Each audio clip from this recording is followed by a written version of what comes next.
using the word apathy is an act of blaming the victim.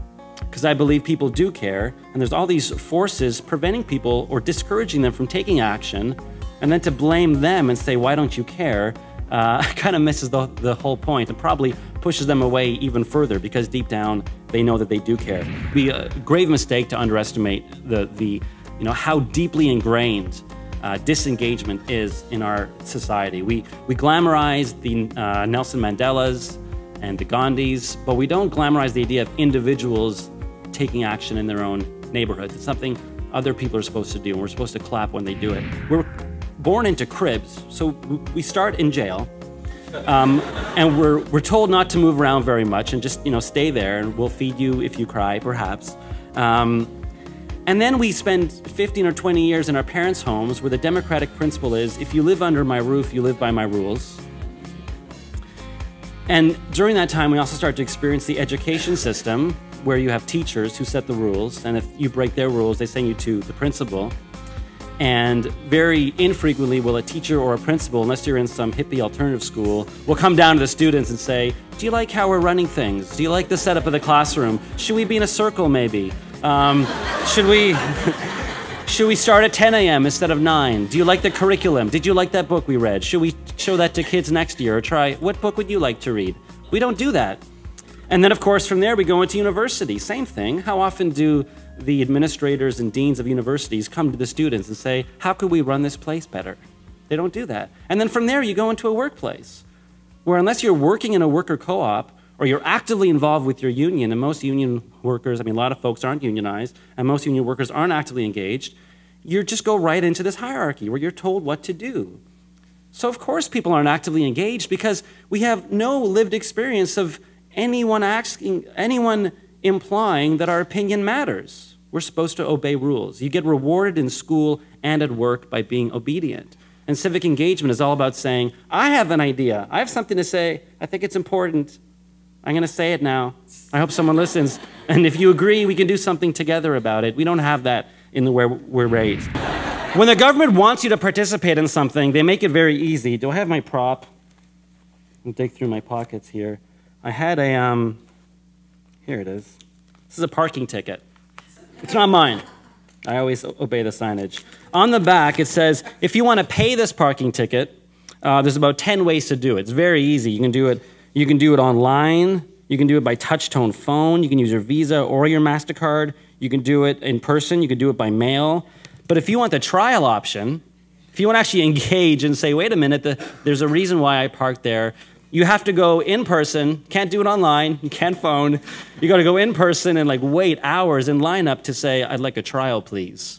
So when the government wants to make something easy, that's right, while you're supposed to be at work being obedient.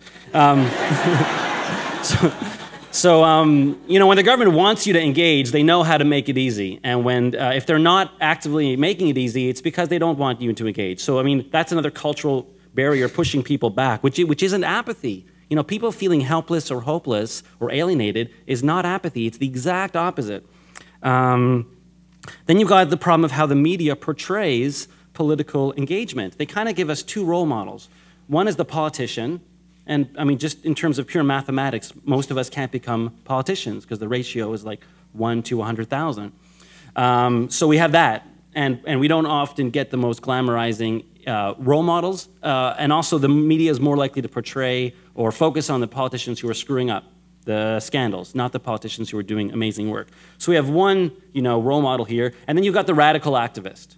And we all know that if there's a peaceful march with 10,000 people with signs and teach-ins and all this amazing information and independently photocopied zines and the radical cheerleaders and then 10 people throwing rocks, the media will take pictures of the people throwing rocks. So people think, okay, I have two ways to get involved with politics. I can throw rocks at police or I can run for office, which totally excludes 99.9% of what political activity is, which you don't see in the newspapers. It's this. I live with my mother, and she's 89 years old. That's why I have no dates. And, and also, I was chief in my community. I was chief there for 6 years, and my policy was until everybody has a house, will not get one on the reserve, right? So one of the routes of engagement for us is to fight oppression. And a lot of people spend their entire life trying to fight for the betterment of their people, the acceptance of their people within Canadian society. And a great deal of that time is called reforming Canada. And I'm not talking about the Reform Party because they wouldn't reform Canada. I'm talking about structural change, questioning the whole thing called Confederation, the legitimacy of Canada, for example. You have to think in terms of a Cree here. Like, imagine yourself, you're sitting down in Charlottetown in 1867. You're among that group of people that's going to declare a country in North America called Canada. But you have to also imagine that I'm also in the North. I'm living in Grand Rapids at the same time as you. I have no idea you're meeting to create a country. I'm just sitting there minding my own business, which is living my life as an indigenous human being. So you cannot condemn me 137 years later if I question the legitimacy of Canada. What right did those people have to claim the land they never saw?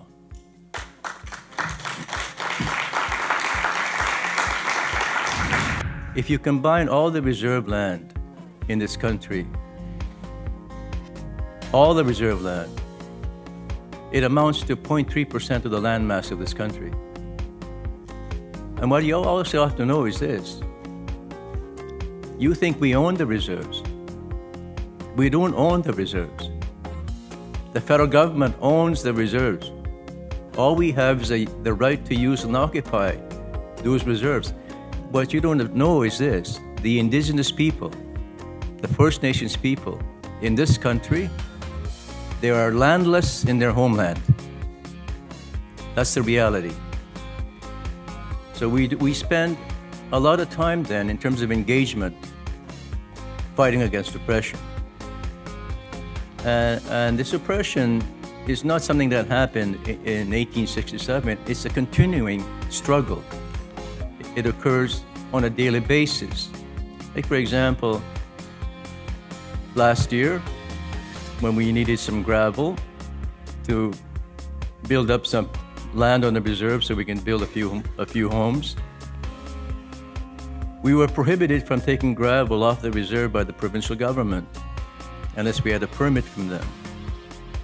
Indian people cannot even use gravel within their traditional lands for their homes without the consent of one of your governments, your great governments.